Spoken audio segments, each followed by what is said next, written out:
Hey, welcome to BJJ Mental Models, episode 14. I'm Steve Kwan. I'm Matt Kwan. BJJ Mental Models is your guide to a conceptual and intelligent BJJ approach. So today we're going to do something a little bit different. Normally we pick a topic, we talk about all of the mental models associated with it, and we try to kind of distill something down into the fundamental concepts. Today we're going to talk more about a news story that most people in the community have probably already heard about, but we wanted to talk about it because it actually is quite close to home for us. So, as you've probably seen, there has been a recent lawsuit filed in British Columbia, Canada, where we live, against Marcus Soares. For those who don't know, Marcus Soares is probably the most senior Jiu-Jitsu practitioner in the BC area. I think he's an 8th degree black belt. I don't know the exact rank, but I know the guy's been around for a long time. I don't think there's anyone more senior than he is in our area. He's, of course, very, very well known in the community. He's got a gym. Everyone knows who he is. He's produced a ton of black belts. There was a lawsuit, though, recently where one of his students actually sued due to issues in the Marcus Soares Invitational, which is one of his tournaments. So, Matt, maybe you can talk about this a little bit, because I think you've done quite a bit of research onto the case. Yeah, so basically there's a gentleman by the name of Joe Peters who entered one of his tournaments, a tournament that I've done multiple times, and is basically suing because he's claiming negligence on the part of Mr. Soares due to, well, he says that he was, first of all, he's forced to fight in a weight division where his opponent was 40 pounds plus, I believe. And I think he's claiming he doesn't know that the guy was so big.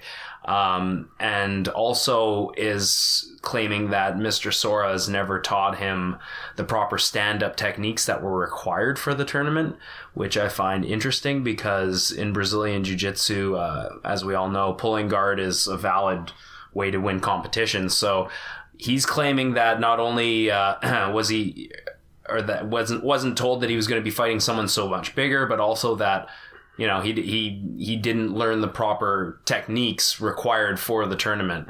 I mean, it's a lot to unpack at one point, right? Mm-hmm. To talk about it all. I guess we'll just start talking about our opinions of it, or yeah, and of course, before we proceed, it's important to note that neither of us are lawyers, so this does not constitute a legal opinion. This is really just two jiu-jitsu practitioners kind of evaluating what we think of the case based on the very limited information that has been presented publicly at this point. I suspect that once this actually proceeds, we're going to see a lot more information about what actually happened at this competition. I also don't know how long this episode is going to be. It really comes down to how much there is for us to talk about. So this might be shorter than a lot of the episodes that we normally do. So interestingly, it sounds like Peters had signed a series of waivers. And again, I may be misunderstanding here, but it sounds like he signed a gym waiver, of course. But yeah, it sounds like when he signed up for the tournament, there was also a waiver that he signed at the same time. Yeah, anyone who's signed up for tournaments online, which is basically how you do everything nowadays, you do have to usually sign a waiver involved for that specific tournament, as well as he signed a waiver for training under Mr. Soares. So, and then of course you have to ask yourself, like, does that really waive the plaintiff's ability to sue? The truth is that the plaintiff can always sue, right? But definitely, I think it's going to be a little bit more difficult for his case to hold up because he signed these waivers. Yeah, interestingly, it sounds like a BC Supreme Court judge ruled that the lawsuit could proceed despite the waivers. The judge has said that the waiver did not extend to competition. So this is an interesting situation because Marcus Soares is both the instructor for the student, but also the person running the tournament where this injury occurred. Now, I wasn't at the tournament and I don't know the details of it, so I think it's going to be hard to really say what happened until details start arising.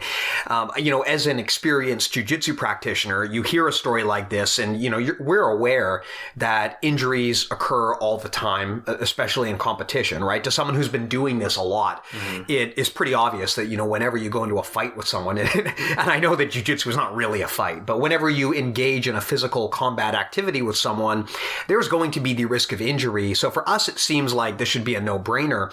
But you also have to look at this from the perspective of a first-timer, right? They may be ignorant of a lot of these things. They may not realize exactly how badly you can be hurt during the stuff. And it sounds like, at least from the plaintiff's perspective, that there were certain key details that he feels were omitted prior to him going into this that increased his chances of injury. So, this is an interesting one too, because it runs the risk of setting a precedent here. If they do find in favor of the plaintiff, what kind of impact is that going to have on jiu-jitsu tournaments? A lot of the jiu-jitsu tournaments are not, big, worldwide tournaments. They're just small local affairs and out of high school. Yeah. So if there is going to be a massive legal risk overhead of anyone who wants to run one of these, the worst case scenario for us is maybe you're just going to see a lot fewer tournaments, or maybe tournaments are going to be much more tightly regulated in a way that might not be positive. Yeah, like I know Marcus Soares. I don't know him personally, but I know of him quite well, being from the area. And he's actually produced instructors that I've trained under before. And his tournaments, they have a reputation that go along with them. It's pretty widely known. They're in-house tournaments, and they have these reputations for, for instance, they allow like toe holds and knee bars at the blue belt and up level. They have cash prize divisions. I've actually fought I've competed and won some open weight divisions. And so they really, as Marcus says, they try to capture the essence of what jiu-jitsu really is, which is generally, you're going to see different belt levels and different sizes of guys matched up. You're going to see more leeway towards different submissions at a lower rank. And honestly, I like all that stuff. Like, I think that that's good. But it does come with its own set of risks. And, the gentleman, Mr. Joe Peters, claims that he didn't know that his opponent would be so big. First of all, Mr. Peters is over 240, the report says, and he's fighting a dude who is maybe 40 pounds bigger. I hate to say, but I believe that is the weight class, even though there's such a difference. And also, I think a guy who's 240 probably shouldn't be complaining about being the smaller gentleman. It is funny hearing a guy that big complain about. I'm 160, and all up until I got my black belt, I was doing absolute divisions, and I've fought absolute beasts. And you've been injured. And I've been injured. Never once did I blame the tournament for going into battle with someone bigger than me or at a different skill level than me.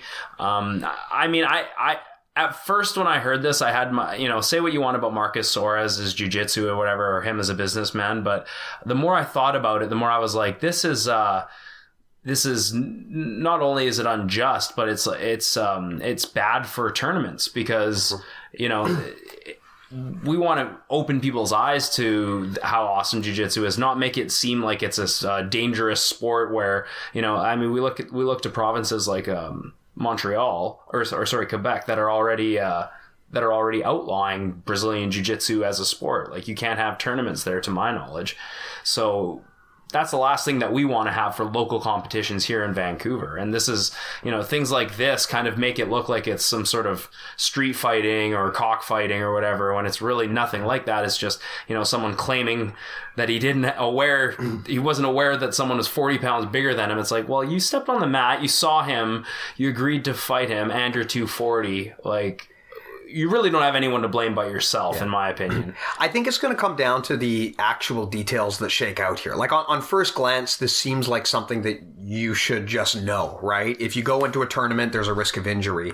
That's always the case regardless of size, right?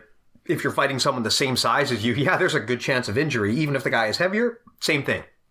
So to some extent, this does seem like it might be a common sense thing, but I also don't know all of the details of this case, right? I mean, the thing is, if it turns out to be the case that, this guy was somehow actually forced or coerced into fighting above a weight class, and I don't know what the actual weight classes specified were, but if he actually was pushed up a weight class and was somehow forced or coerced into that, I could see him having an argument. Additionally, part of his claim is that he was forced to stand up. Now, I don't know what that means, right? Because what does that mean? It's like, okay, look, all fights in jiu-jitsu start standing up. That's one thing.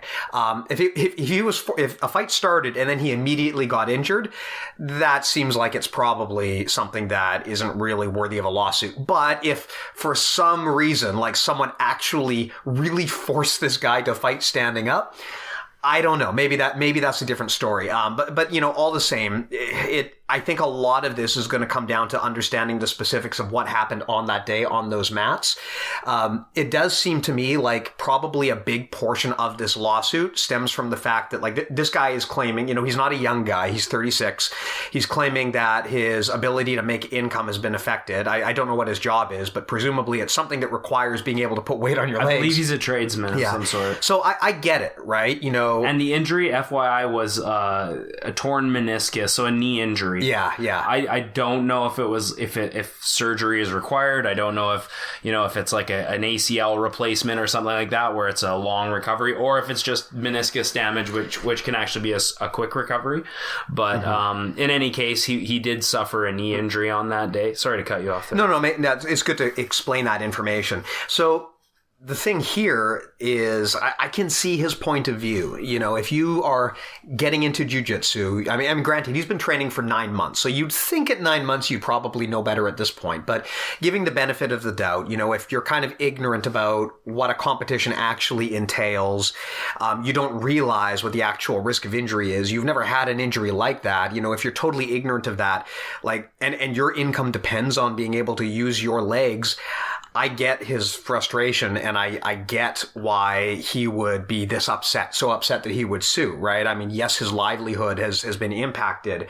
But the question is, what actually happened to force him into this situation? The fact that he claims he was not properly trained in stand up. I mean, hey, look, it's not really a stand up. Who is properly trained in stand up? It's not really a stand up art. And even if it were, that does not mean you're never going to get injured, right? Injuries happen, especially standing up. So that's, I don't think necessarily the strongest argument. Now, the question is Marcus Soares going to be able to convince the courts that it is, people who may be completely ignorant of jiu-jitsu, who probably are, is he going to be able to convince them that this is a martial art where it always starts standing up, but most people don't train stand up? That does sound really weird when you think about it, and it might not come across well. Yeah, I don't know if I'm overstepping my boundaries, but I know the type of style of jiu-jitsu that comes out of Marcus's schools. Carlson Gracie, they're very top heavy, so they want to be on top. There's not a lot of guard pulling being taught at Marcus's. I know that for a fact. I don't know if he literally took his student and said, you are not allowed to pull guard, because that would actually be irresponsible on his part. First of all, it's not accurate. Second of all, it's irresponsible to tell a man to have a stand-up battle with a man who's 40 pounds bigger. So I'm not saying that happened, and I don't think we can ever know if that happened, because unless there's some kind of video or audio evidence that, that states Marcus telling his student, hey, you can't pull guard, right? You said, this guy's almost a year into jiu-jitsu. It's probably his first competition, for Christ's sake, and he doesn't know that you can pull guard. That would be really tragic and irresponsible on Marcus's part, but I doubt that someone would go into a tournament thinking that, because basically that's a judo tournament, right? You need to know that that's the stand-up arts are part of Brazilian Jiu-Jitsu, but that you can also get the fight to the ground in other ways. And I think an overall lack of knowledge of jiu-jitsu is why this isn't getting laughed out of court. I think that, a judge who maybe knew what jiu-jitsu was and was a fan of it and understood the rules, to the degree that we do, would possibly just throw it out. But in this case, it seems like they're taking it seriously. And, it's funny how Brazilian jiu-jitsu is looked upon as such a dangerous sport. As we're already talking about in other provinces, it's illegal. Yeah. So, it really shouldn't be, it's really, it is, there's always a risk of injury, but it's surprisingly safe for the fact of how effective of a martial art that is. If you compare Brazil, now granted, I have no evidence to back this up, but my guess is if you were to compare injury rates in Brazilian jiu-jitsu versus like full contact football, I'm pretty sure you would find that jiu-jitsu stacks up pretty well. But that said, injuries do happen, and we as people who are seeing this from the inside out need to understand that the rest of the world has no context as to what jiu-jitsu is, and this whole thing is going to sound crazy, right? Like, you know how it is, right? If you go in and someone asks, what kind of hobbies are you into? And you say, oh, well, I do this thing where I put on a pair of pajamas and I go to like a dingy gym, and me and a bunch of strangers just try to break each other's arms, and we have a great time doing it. Like, it does sound totally insane. It does. And especially to people who haven't done this kind of stuff before. Recall the issues that MMA had getting legalized, and like, look at how long it took MMA to get legalized in New York, because to people who do not see this from the inside out, they have a very different perception of what this stuff is versus what we do. We have normalized jiu-jitsu, and to us, full contact fighting is completely normal. Whereas for someone who is seeing this from the outside in, they might think that this whole thing is just completely barbaric. And that could be something that could work against Marcus in this case, right? Like if he's got a judge and I don't know if it's a jury trial, but if he's got a judge and a jury who look at this and they think it's just complete barbarism that this guy was forced into the situation, they might favor him just because it sounds really terrible if you don't have experience with combat fighting. Mm-hmm. And it says here, and I'm just reading the court document, it's just saying, Mr. Peters was asked whether or not he knew what the waiver said online that he signed for the tournament. He said he did not know. So like, you sign a waiver, jiu-jitsu is a combat sport. Like, it's almost like he's playing dumb here, mm-hmm. because he's trying to get someone to compensate him for lost wages or whatever. Like, I understand that's a risk that's the risk you take when you step into Brazilian jiu-jitsu. Like, I know it sucks. You lost wages and whatever. If you sign that dotted line, it's a fight. And if you're going to go in there and think that you have to take this guy down and engage, throw for throw, like Marcus didn't go in there and force you to do that. In my opinion, this is just how I see it, right? Like, if you're not even going to take responsibility for your own actions going in there, then I don't know. But maybe he did feel pressure to go in there, right? Like, unless Marcus was off to the side saying, if you don't compete, you're a coward or something like that. But so far, I don't think Mr. Peters has made such claims. So for me, I think that it probably gets thrown out. Yeah, and honestly, I hope it does, because if things like this, if this guy does win this case, local competition could be dead. Do you know what I mean? Like, that's why I don't like the idea of doing tournaments, is because of the risks involved. It doesn't seem to, getting sued seems like it would be all too easy. Yeah, to be clear, we don't know what happened at that tournament. And I think once those details come out, it could bolster either side of the case, right? Like, to Matt's point, if this was just a totally run-of-the-mill tournament with an injury, then I don't think Peters has a particularly strong case. But if it does turn out that, he was extremely pressured to fight this guy that he was not prepared for, and if he actually was somehow forced or coerced into stand up with this guy, maybe he's got a point. But, to your point, Matt, this could have a very interesting impact on how tournaments are run at the local level in British Columbia, or if they even still continue. Yeah. If I were running a tournament and I saw this kind of liability there, I would be very hesitant to proceed. It's that's something that can be really, really damaging if you get dragged into one of these.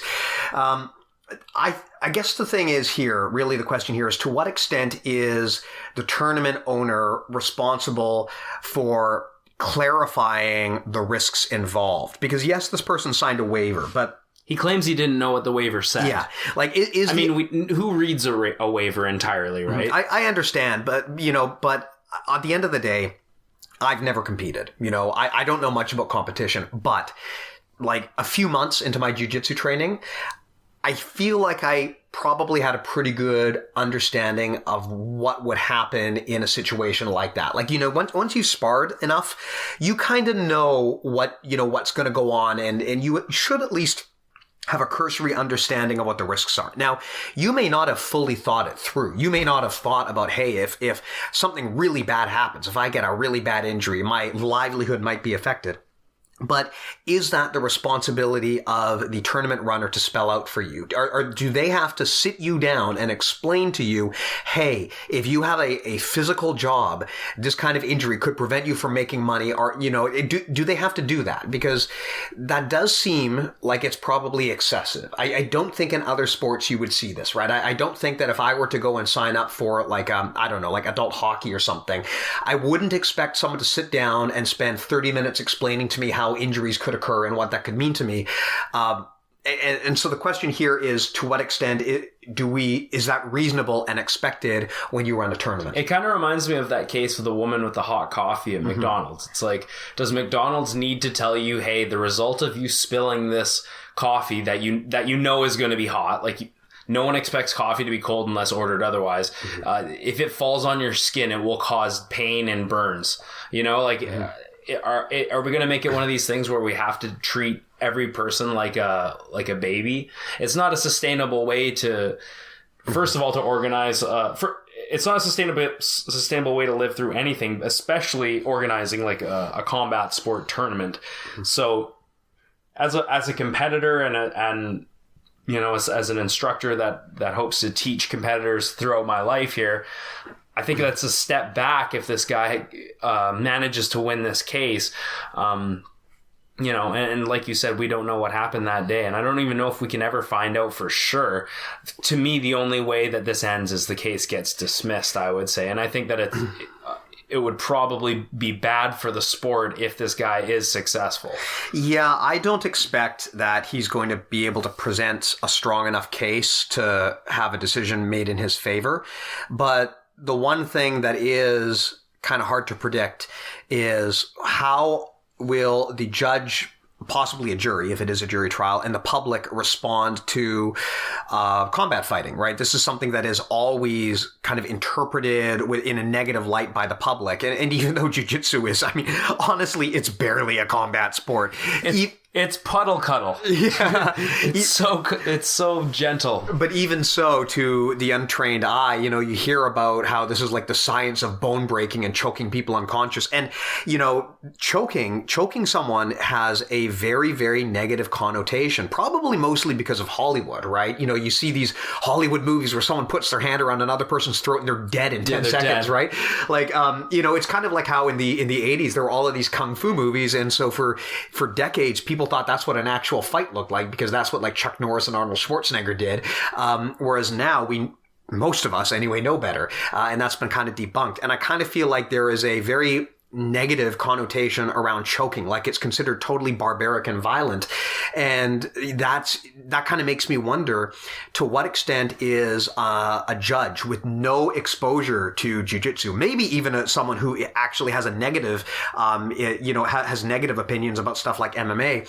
I don't know if that is the case, but what if, what's going to happen when they look at this? Are they going to look at this and think, so you took this barely trained person and you put them into a fight and against someone much bigger, like he didn't have the training. Yeah. And I mean, to some extent, like, I understand that, right? I mean, I've been training for 12 years and my stand-up is not good.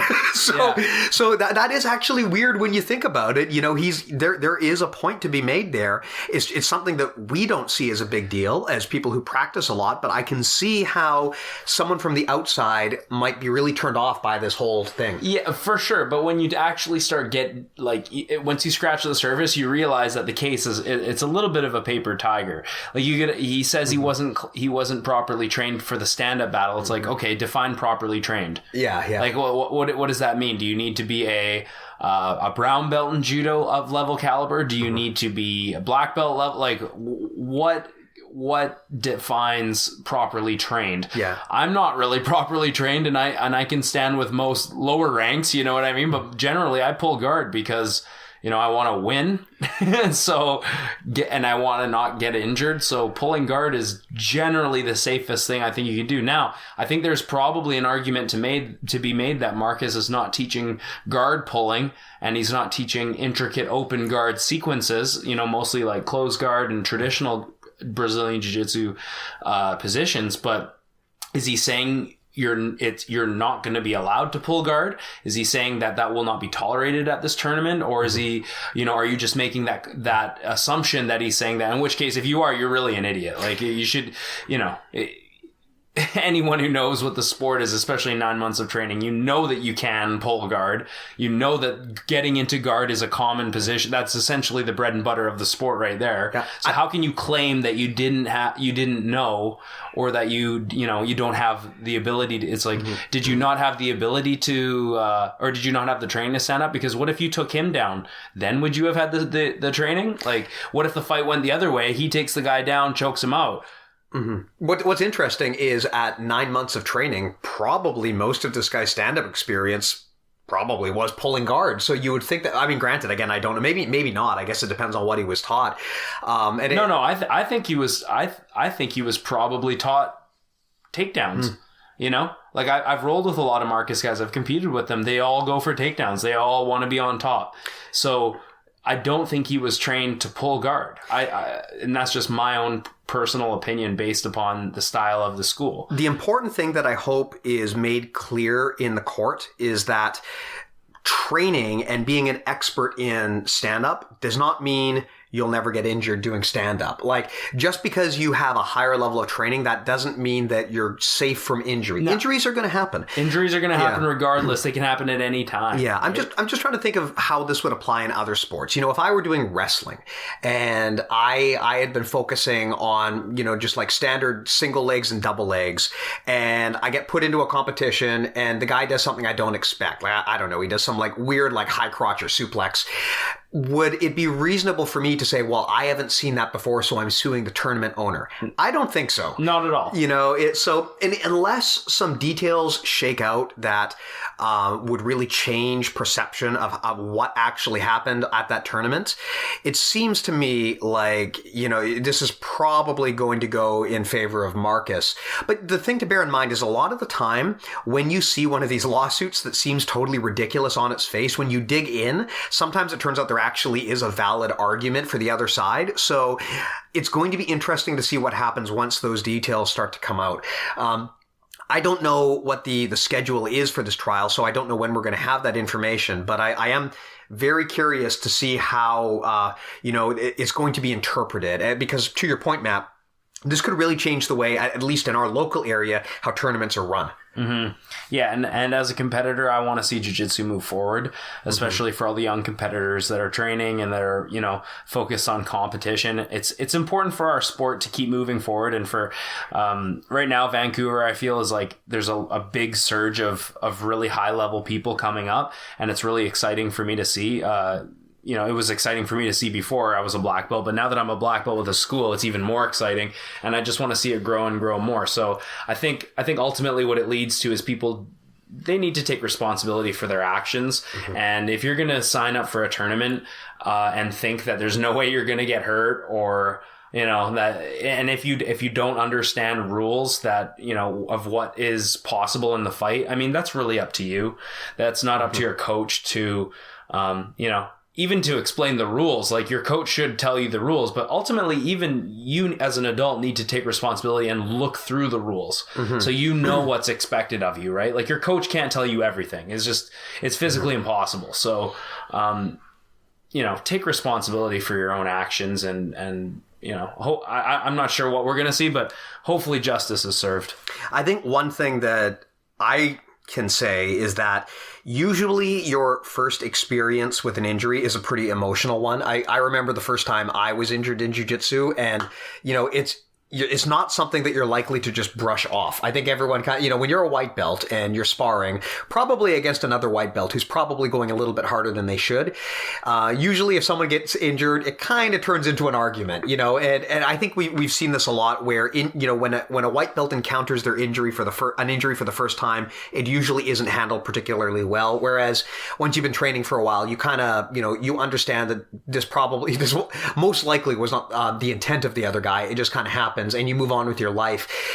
Considering how big this guy is, I would not be surprised if this was the first time that he faced real adversity in training, and I kind of think that maybe he'd always been used to kind of being in a safe, comfortable spot because of, granted, this is total speculation, but a guy that big is bigger than almost anyone I ever trained with. So I can imagine he was probably used to training from a safe position. He was used to being the hammer. Yeah, so suddenly he's the little guy. He understands what it's like being on the other side, and he didn't like it. And I kind of wonder if maybe that first emotional experience to an injury is what happened here. And I don't fault him for that. I mean, I've had that exact same situation to myself where I remember how upset I was the first time I got injured. Yeah. But at the same time, though, to what extent is your instructor and to what extent is a tournament runner responsible for educating you? Like, is a waiver not sufficient?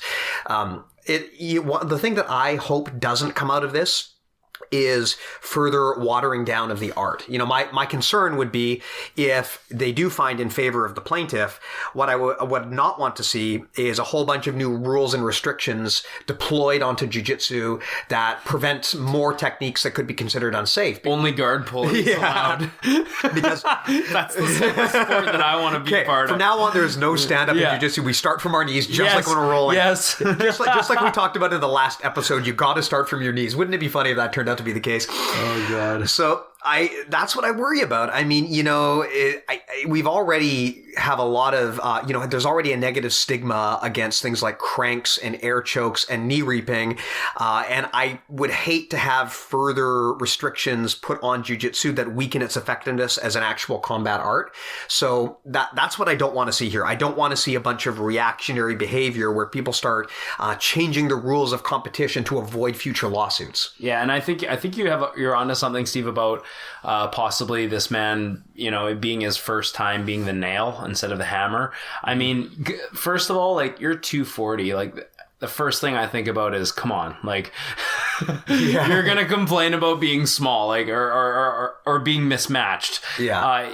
It's a part of the tournament, and I know what it's like to be offered to go into that absolute division and to want to prove something that you can hang with those guys that are much bigger. But if you're going to do that, you still have to understand the risks that go along with that.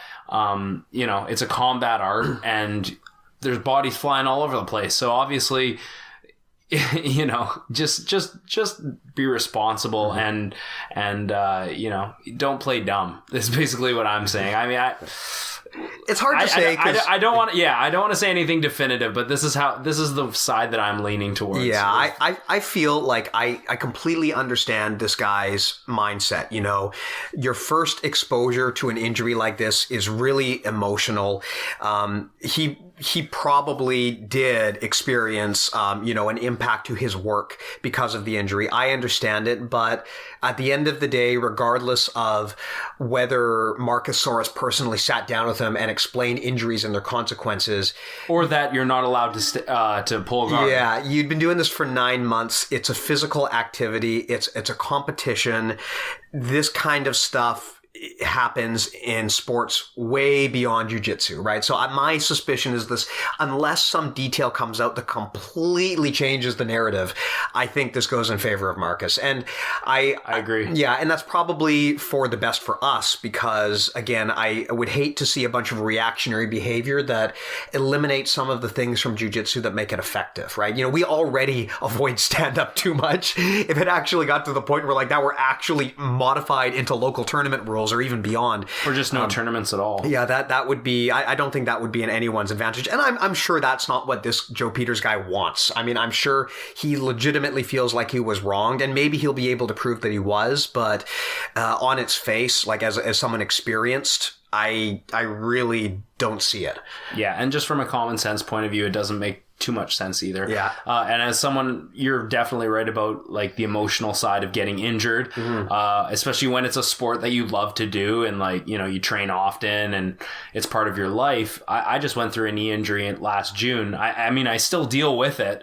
I never got it fixed. It's still a part of my everyday life, although it's not as bad as what it first was. But yeah, you know, you're definitely going to experience loss of wages. These are the risks that are involved in any activity, and let alone a martial art like jiu-jitsu. So I think it also goes in the way of Marcus. Yeah, and I mean, we've talked before about tournament culture and how there is a lot of pressure to compete in jiu-jitsu. It's actually kind of unusual. Like if you look at other sports and stuff, you know, it's considered totally okay to be a casual, but in jiu-jitsu, it's like there is a lot of pressure to push people into tournaments when they don't necessarily want to. One thing that I would encourage people to think about is, you know, based on your lifestyle and based on what you really want to do, does a tournament make sense for you? If you actually are in this kind of situation where it's like an injury like this could actually dramatically lower the quality of your life, you need to weigh that. You know, you don't want to just go into a tournament because that's what everyone else is doing. You need to really think critically about this. I would like to have an episode in the future where we talk about longevity, because this is something we've got a lot of questions about, where people have asked, how do you stay motivated and healthy and competitive for decades, right? Like not just a year, but for a decade. And I will say that I have never been trained by someone or seen training material that I think adequately demonstrates how to do techniques in a safe and sustainable fashion, right? You see a lot of techniques and people talk about like, oh, hey, yeah, here's how you shoot a double. Here's how you do this, or here's how you do that. But people do not explain like, hey, when you do this move, here are the kinds, or when you use this strategy, here are the things that are likely going to lead to injury. So be wary of those and do them at your own risk. And here's how you neutralize this. This stuff is something that I think more instructors should focus on. Like I have kind of defined a whole strategy for myself as to how to alter my game to minimize injury to myself. And that's something that I think we don't think about enough in jiu-jitsu, right? Like there are ways to do techniques or that are safer than others. And there may also be certain strategies or techniques that just for your body type, they're not really a good thing for you to be doing because they could lead to injury. And that kind of awareness is something that I think most people unfortunately lack. Mm-hmm. Long story short, compete under your own risk. And only do it if you want to do it. Don't do it because someone's pressuring you. I hope that's not the case here. And I think we'll find out that's probably not the case. But, you know, if someone's pressuring you to compete and you don't want to, you don't have to. It's not for everyone. I get that. And definitely, if you're going to do it, take responsibility for it. You know, you can't be blaming someone because you got injured ultimately at the end of the day, unfortunately. Yeah. And additionally, to tie into that, you know, if you do, when you do have that first time injury experience, it is emotional. Your natural inclination is to find somebody to blame. That's normal. So I get where this guy is coming from, but that's not really going to help you in the long term. That's not really a healthy mindset. You know, you don't want to victim mentality. Yeah. You don't want to carry that toxicity with you, especially when there's a very, very good chance it was a complete accident and the other person feels terrible. So when you do encounter that situation, you know, don't carry that hate in your heart. You know, be willing to move past it because injuries can not only can they have physical impact, they can also have a strong mental and emotional impact. And be aware that when you deal with this for the first time, it is the kind of thing that can make you a little bit hateful.